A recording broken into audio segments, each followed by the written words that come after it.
नमस्कार, जय जगन्नाथ। आज केते गोटे महत्वपूर्ण टिप्स आपण मानक पई एवं आज दिनटी आपण मानक पई शुभमय हेउ। चलतु से टिप्स सब जानिबा।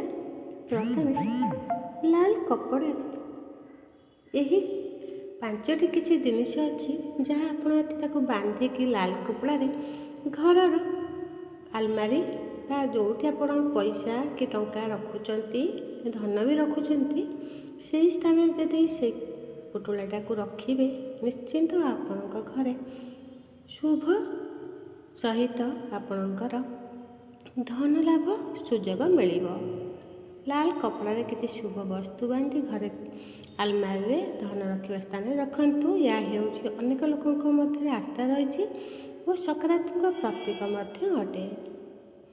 एक सफा लाल कपड़ाटा को नियंतु सेथिरे 7टी हलदी खंड 7टी अक्षत चाउल माने पूरा गोटा चाउल होइतिबो भांगी भी नथिबो से चाउल अरुआ चाउल 7टी गोमती चक्र जदि आपण पाखरे कोठी मिले एवं गोटे गुआ एवं गोटे रूपा कि तंभार कौनसी गोटे मुद्रा यही सबू जिनिस को एक लाल कपड़ा भल भाव बांधिकी एक छोट पुटुली भली कर दियंतु।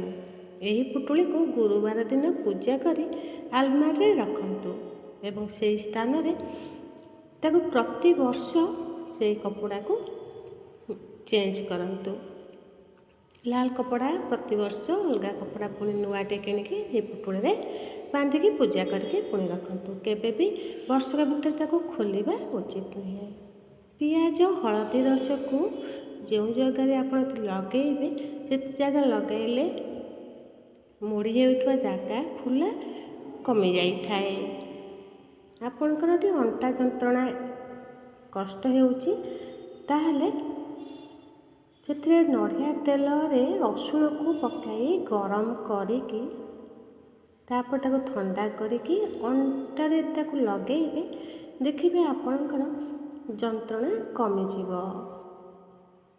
दयाकरी भिडियोटी शेष पर्यंत निश्चिंत देखंतु एवं ता सहित भिडियोटी आपको भल लगे दयाकरी भिडियोटी लाइक शेयर निश्चिंत देवे।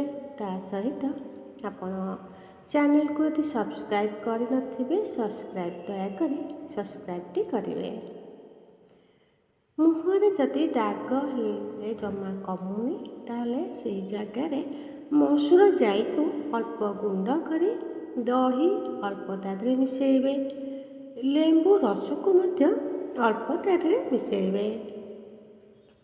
ये सब को एकाठी करी तादरे बेसन किछि मिसाई ताको मुहरे लगांतु। याको किछि समय रखिला परे ये तले सुखी जिवो ताको साधारण नॉर्मल पानी रे ताको धोईदेवे। देखिए किछि दिन एपरी कला परे यदि रेगुलर किछि दिन एमती करेंगे यह मुह दाग सब धीरे धीरे लिपिजिव। ये हूँ प्राकृतिक उपाय एपरी निश्चित करंतु। आपण मुह ग्लो करने सहित दाग सब दूर हो। केश को शीघ्र वृद्धि करने जदि चाहूँगी सप्ताह थरे बा दुई थर केश को पियाज रस सहित पियाज रस को बाटिकी केशर लगेबे एवं या यही अल्प दिन यदि आप करती देखिए आपंकर केश वृद्धि निश्चिंत हेबो। आपण विष समान कार्य होता है कौटा ना मूला सहित जदि आप क्षीर काकुड़ी कमला कलरा एवं चा ये सब जिनस जदि खाऊंती तेल ये बहुत खराब ये सब माने विष सदृश हो जाए तेज एपरी मिसिकी मिक्स करके केबे खातु नहीं। वीडियोटी दयाकरी लाइक करने सहित शेयर निश्चिंत करेंगे। कमेंट रे यदि आपको वीडियोटी भल लगुव कि कौटी असुविधा किसी खराब लगुव निश्चिंत कमेंट रे किछि लिखिबे।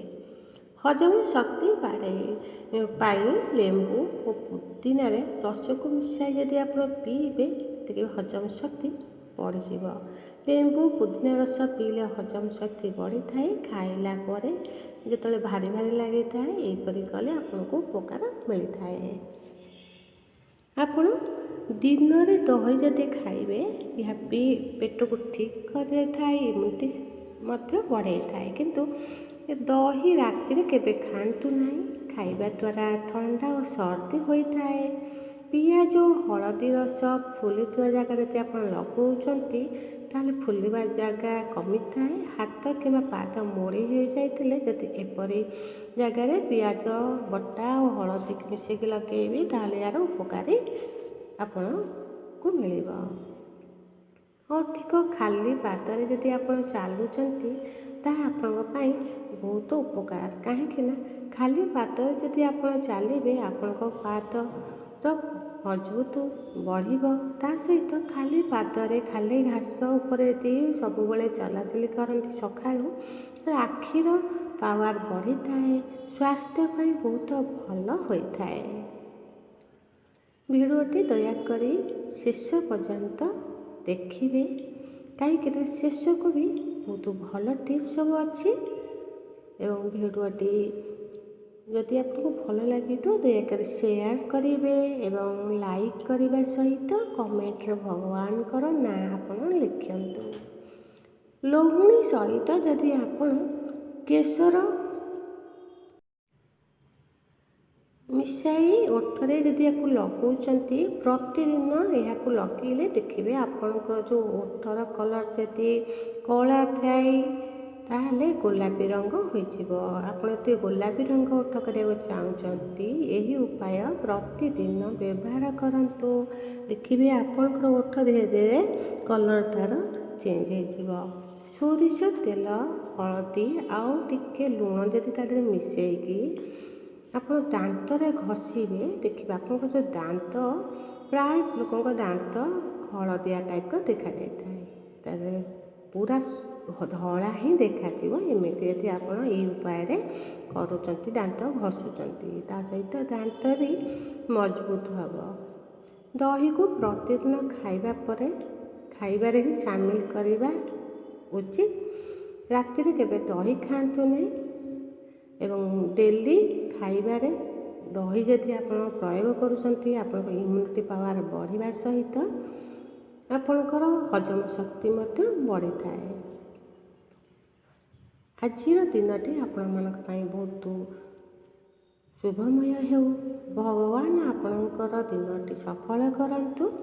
ଆପଣଙ୍କର ସବୁ ପ୍ରକାର କାମ ସଫଳ ହେଉ।